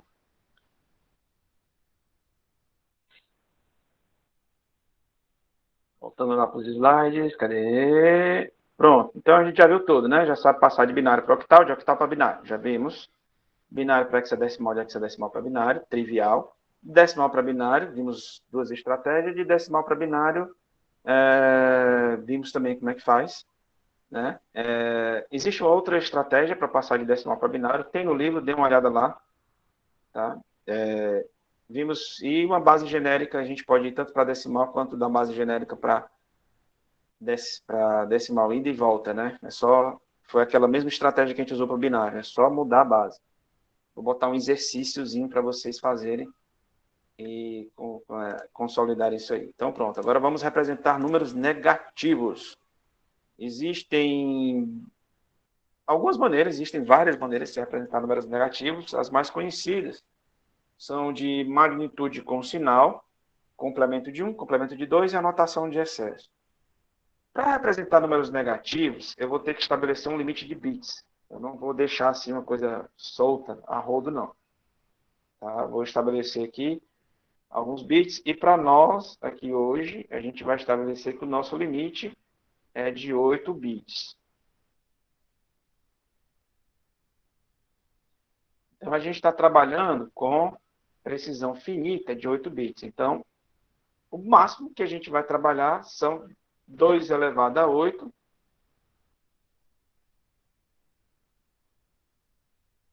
que nos dá 256 valores possíveis de se trabalhar.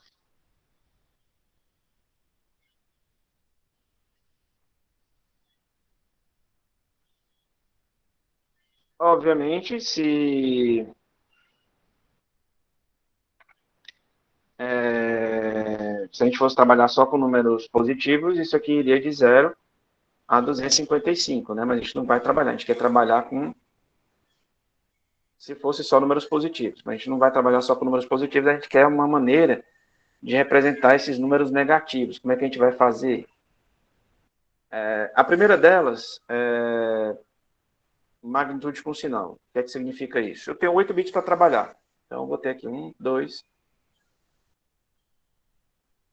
3, 4, 5, 6, 7, 8. 1, 2, 3, 4, 7, 8. E aí eu vou reservar um bit para colocar o meu sinal. Pode ser qualquer bit, pode ser aqui mais da direita, mais da esquerda, pode ser qualquer um aqui no meio, tá? Se você for louco o suficiente. Mas o mais comum é separar o bit da esquerda, o mais à esquerda. Esse aqui é o mais comum. Então, aqui no bit da esquerda, você vai colocar o seu sinal. Você vai colocar 0 para positivo e 1 para negativo. Isso aqui é o mais comum, tá? E aí, você vai ter todos os outros bits para representar os seus valores. Isso aqui vai gerar um pequeno problema. Imagina só isso aqui.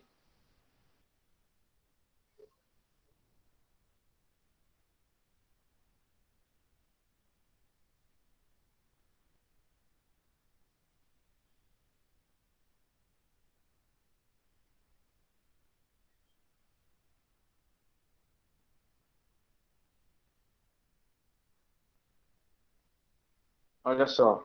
Esses dois valores aqui estão representando o zero. Tá vendo? Eu tenho o zero representado duas vezes. Mais zero e menos zero. Só que mais zero e menos zero não existe, porque o zero ele não é nem positivo nem, né? Não existe mais zero menos zero, é um valor nulo, tá? Ele não é positivo nem é negativo. Mas eu estou representando ele duas vezes.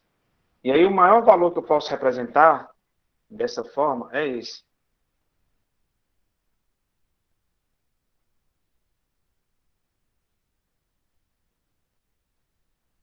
Esse é o maior valor. Deixa eu ver se a minha dislexia não me enganou. 1, 2, 3, 4. 1, 2, 3, 4. É 8 bits. Esse aqui é o maior valor. Ele corresponde a quanto? A 127.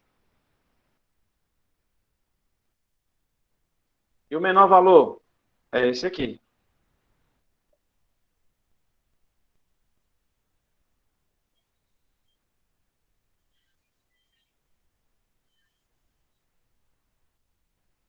Que valor é esse? É o menos 127.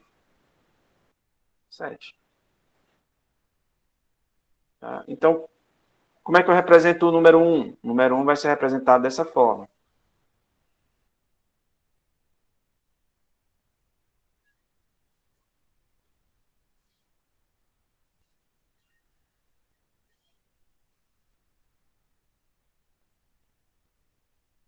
E o menos 1? Só botar aqui o último bit como 1.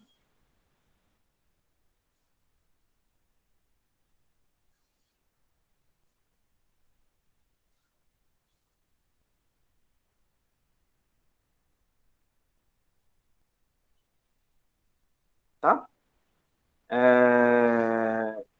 Então, qual é a grande vantagem disso aí? A grande vantagem é que eu tenho a mesma quantidade de valores positivos e a mesma quantidade de valores negativos. Eu tenho 127 valores positivos e tenho 127 valores negativos.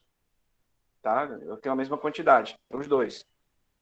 Não, o menos 128 não entra na representação de magnitude sinal, tá? Eu tenho de menos 127 a 127. Então, eu tenho a mesma quantidade de números positivos igual à quantidade de números negativos. Isso é uma vantagem. Agora, como desvantagem é que eu tenho zero sendo representado duas vezes. Essa é a desvantagem da magnitude e sinal, essa primeira representação. E ela é fácil, é trivial, magnitude com sinal, tá? Se você sabe como é que representa um número binário, qualquer um número em binário, entre 0 e 127, no nosso caso aqui de 8 bits, é só girar, né, o bit mais à esquerda de 0 para 1 e você vai ter esse mesmo número negativo. Tá? Ela é bem direta. Entendido? O que nos leva à próxima representação. Essa próxima representação, ela tenta minimizar esse problema de eu ter dois valores para o zero. E a próxima representação que a gente vai ver é a de complemento de 1. Complemento de 1 é muito fácil. Lembrando que eu estou trabalhando com bits, né? Então vamos lá. 1, 2, 3, 4, 5, 6, 7, 8. Vamos colocar um número aqui, o número 10. Como é que é o 10? 10 é assim, né?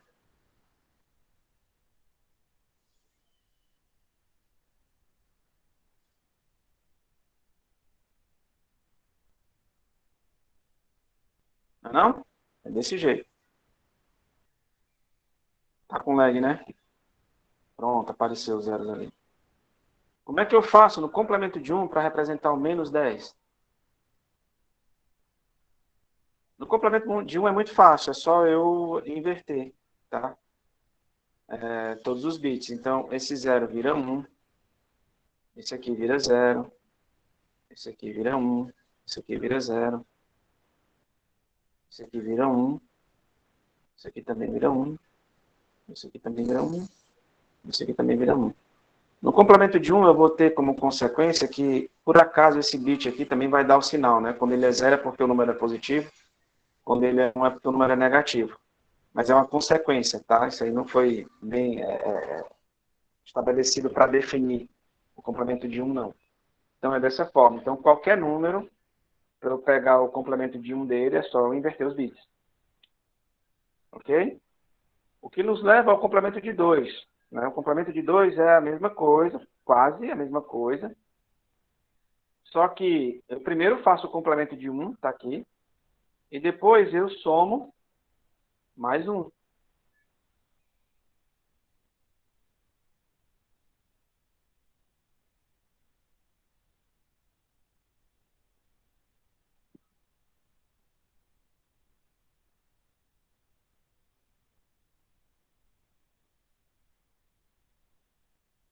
Um mais 1 dá 2. Vai falar. 1 e 0 dá 1. Professor, dá 1. 0 e 0 dá 0. 1 e 0 dá 1. 1 e 0 dá 1. 1 mais 0 também dá 1. E 1 mais 0 também dá 1. Pronto.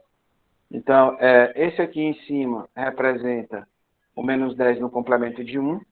E esse aqui embaixo representa o menos 10 no complemento de 2. Então, são duas maneiras, ó, com 8 bits de representar aí o menos 10. E tanto no complemento de 1 quanto no complemento de 2, o 10 positivo vai ser representado por essa forma aqui em cima, tá? Não vai mudar, ok? A vantagem, tanto do complemento de 1 quanto do complemento de 2, eu não tenho mais duas representações para o zero. No complemento de 1, esse valor aqui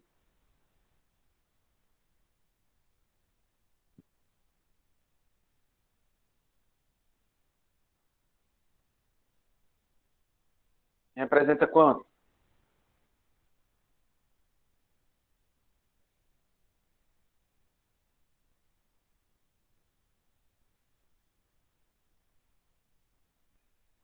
Menos 128, tá? O complemento de 1 me representa menos 128. Ok? Entendido? Aí depois você faz aí no complemento de 2 o que é que vai ser o valor representa. Tá bom? Aí o que nos leva agora à última representação de números negativos que veremos hoje, que é a notação de excesso. A notação de excesso ela é um pouquinho mais complicada. Vamos lá.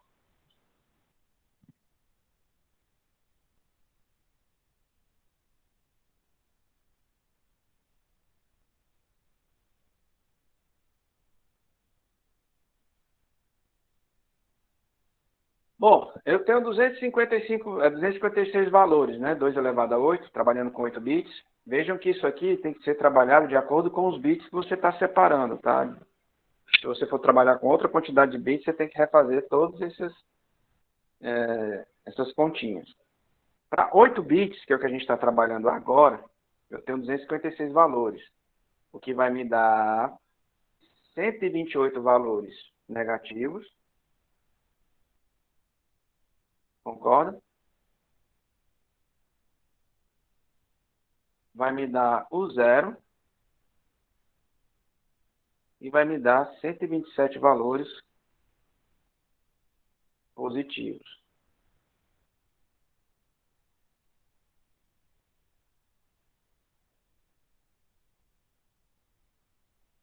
Entenderam, né? Eu tenho 256 valores, eu terei 128 menores do que zero, terei o zero e terei 127 valores maiores do que zero. Aí eu quero que você preste atenção no seguinte: qual o maior valor que eu consigo representar? O maior valor que eu consigo representar é esse aqui, 127. Qual é o número que vai me dar imediatamente um overflow? É o 128, concorda? Se eu tentar representar o 128 nessa notação, eu tenho um chamado overflow, porque eu tenho um número que é maior do que o maior número que eu consigo representar. A este número aqui, eu vou chamar de excesso. Então, o meu excesso será o 128. Ok? Então, para qualquer número, qualquer um, seja positivo ou negativo, eu tenho que somar o excesso e depois converter o valor para binário. Não entendi, professor. Por exemplo, como é que é o 5? A gente está acostumado do 5 ser representado dessa forma.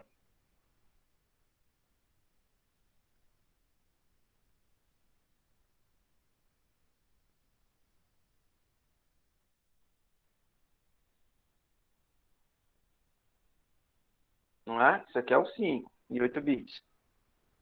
Ok? Mas na notação de excesso, isso aqui não é o 5. Como é que é o 5? Eu pego o 5, vou somar com 128, o que vai me dar qual valor? 133. É isso, é? 33, né?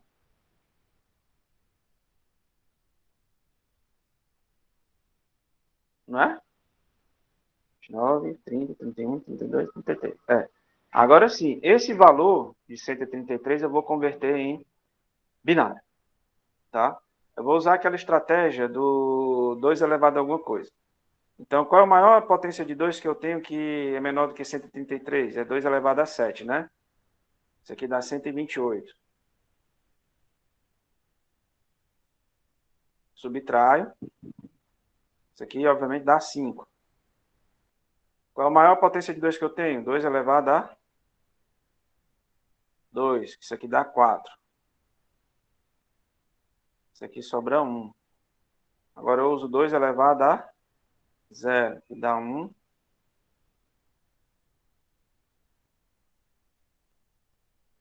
E aqui dá 0. Então, pronto. Eu tenho o bit do índice 0? Tenho. Do índice 1 eu não tenho. Do índice 2 eu tenho. Do índice 3 eu não tenho. Também eu não tenho.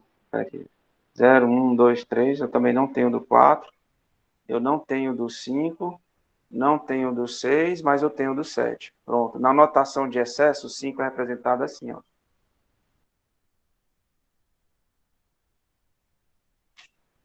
Beleza? É diferente, tá? Não é ali como a gente está acostumado. E aí, para representar o menos 5? O menos 5, da mesma forma. Como é que eu represento o menos 5? Todo e qualquer valor, eu tenho que somar do meu excesso. Qual é o excesso? 128. Isso aqui vai dar 123. Eu vou converter isso aqui em binário, né? Vou usar aquela mesma estratégia. 2 elevado a 6, que dá 64.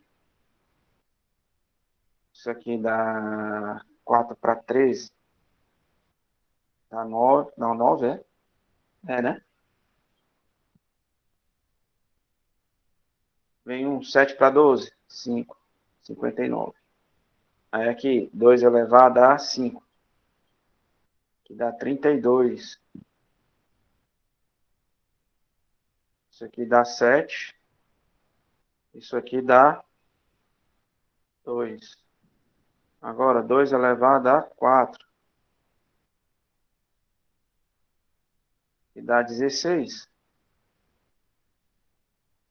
Subtraindo, subtraindo, subtraindo. Isso aqui dá 9. É 9, é? Não, cara. Que 9? Tá doido? Isso aqui dá 11, né? É. Presta atenção, gente. Corrige aí. Aqui vai dar 2 elevado a 3, que dá 8. Aqui dá 3. Aqui dá 2 elevado a 1. E dá 2. 2 elevado a 0. Terminei. Pronto. Então, que número é esse? São 8 bits, né? 1, 2, 3, 4, 5, 6, 7, 8. Eu tenho 2 elevado a 0? Tem. Tenho 2 elevado a 1? Também tenho. Tenho 2 elevado a 2? Tenho não. 2 elevado a 3? Tenho. 2 elevado a 4? Também tenho. 2 elevado a 5? Eu tenho. 2 elevado a 6? Eu tenho. 2 elevado a 7? Não. Pronto. Portanto, menos 5, na notação de excesso é dessa forma. Tá? Então, prestem bem atenção que a cadeia de números binários ela pode representar valores diferentes dependendo da notação que você está usando. Ok?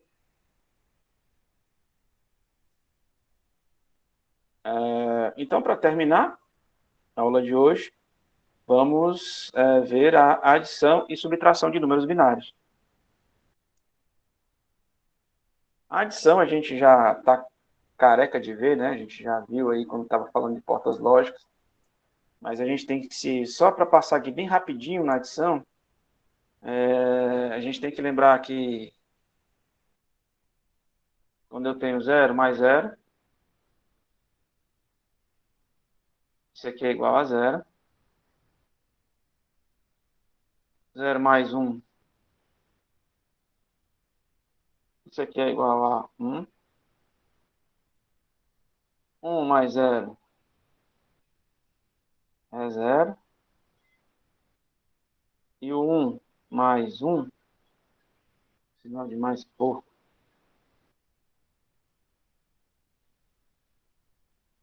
É, verdade. Eu vacilei aqui. É 0 não. Foi de propósito, para ver se você estava prestando atenção. E 1 mais 1 dá quanto? Dá 0 e vai 1, né?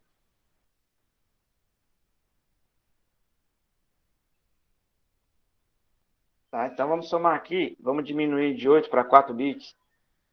Vamos pegar aqui o número de 4 bits. 1, 1, 1 e 0.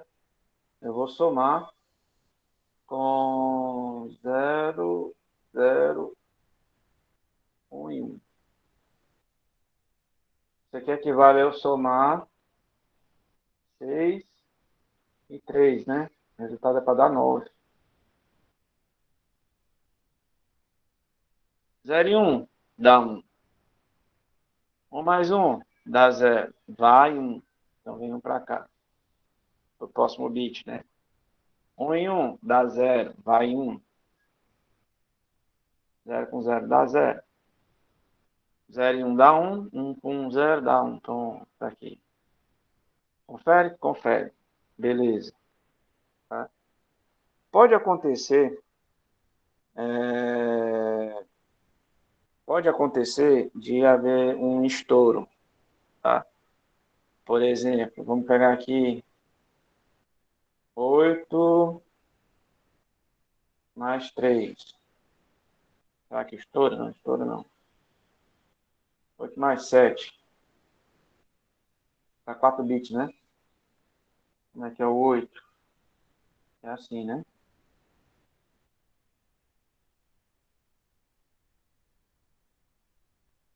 Não, estoura não, 8 mais 7.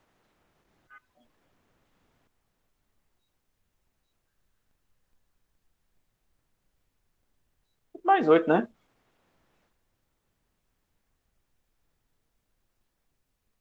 8 mais 9, pronto. Pra ver o estouro. Como é que é o 9? Estamos trabalhando só com 4 bits, tá?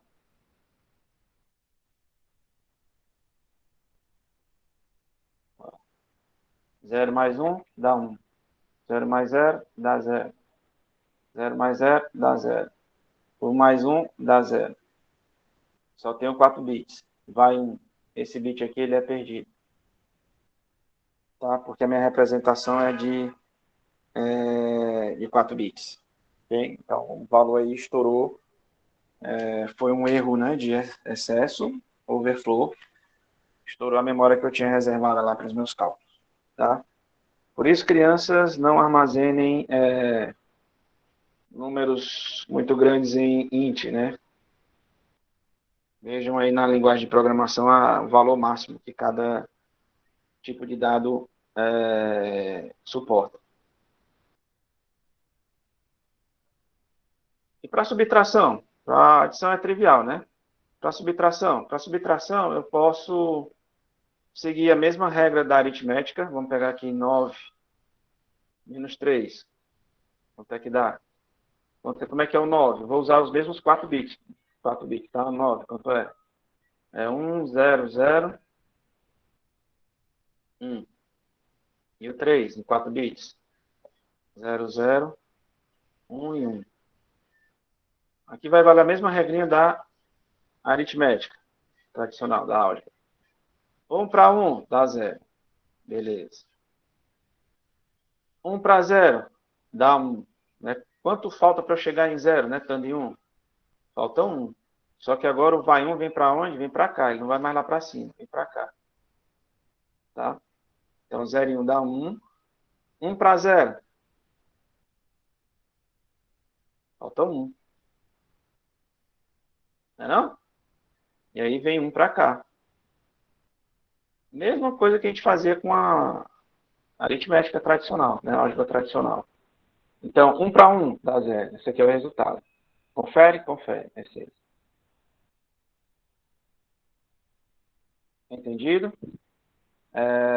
Você pode trabalhar assim, quando estiver falando de subtrações de números binários. Outra estratégia que você pode adotar é a seguinte. Você pode enxergar uma subtração como uma soma. Na verdade, 9 menos 3 significa 9, mas você vai somar o 9 com o menos 3. Portanto, tudo o que você precisa fazer é achar uma representação conveniente para o seu menos 3 e assim efetuar a soma. Para complemento de 1, trabalhando novamente com 4 bits, tá? Como é que é o 3? Como é que é o 9? O 9 em 4 bits é 1,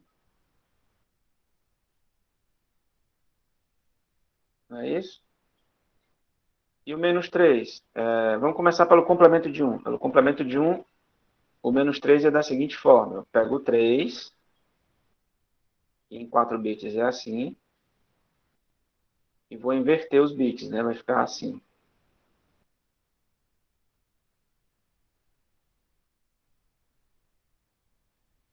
Então, em complemento de 1, esse aqui é o menos 3. E aí é só eu somar com 9. Tá? Faço a soma, normalmente. Então, eu vou somar isso, isso, isso aqui, isso aqui. Tá bom? Então, 1 mais 0 dá 1. 0 e 0 dá 0. 0 e 1 dá 1. 1 e 1 dá 0. Opa, cidadão, eu só tenho 4 bits. E vai 1. Só que como eu estou trabalhando com complemento de 1, eu não vou descartar este 1. Tá? Eu vou pegar este 1 e vou somar aqui embaixo. Então, eu tenho aqui uma soma, mais uma soma. 1 e 1 dá 0. 0. Vai 1, né? 0 e 1 dá 1. Pronto. 1 e 0 dá 0. Não, que 0 o quê? 1 e 0 dá 1. 0 e 0 dá 0. Pronto, esse aqui é o resultado. Confere? Confere. Tá? Então, essa é a forma de eu fazer a subtração usando o complemento de 1. Entendido? Espero que tenha ficado claro. Para o complemento de 2, é a mesmíssima coisa. Eu vou ter que achar a representação do menos 3 em complemento de 2. Como é que eu vou fazer isso?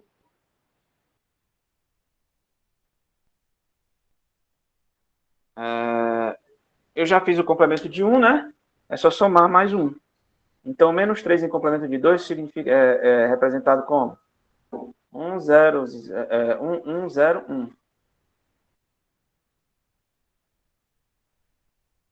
Assim que é o complemento de 2. Tá? Vou puxar para cá.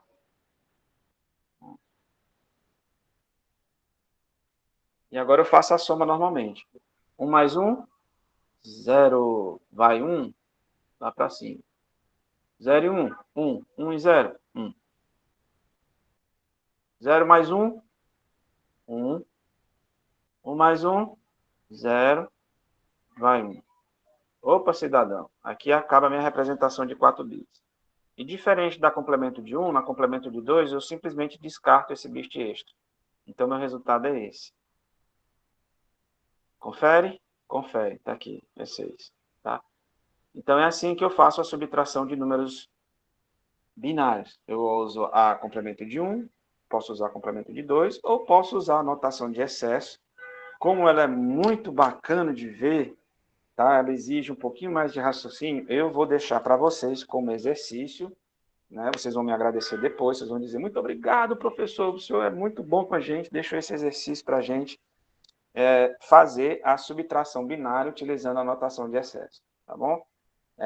Então, é assim que a gente termina a aula de hoje, tá? Eu peço que vocês escrevam presente aí no chat, para a gente computar a presença de vocês mais tarde. E quero agradecer imensamente a participação de todos vocês, tá? Eu agradeço, um grande abraço, tenham todos uma ótima tarde e a gente se vê quinta-feira. Valeu, pessoal!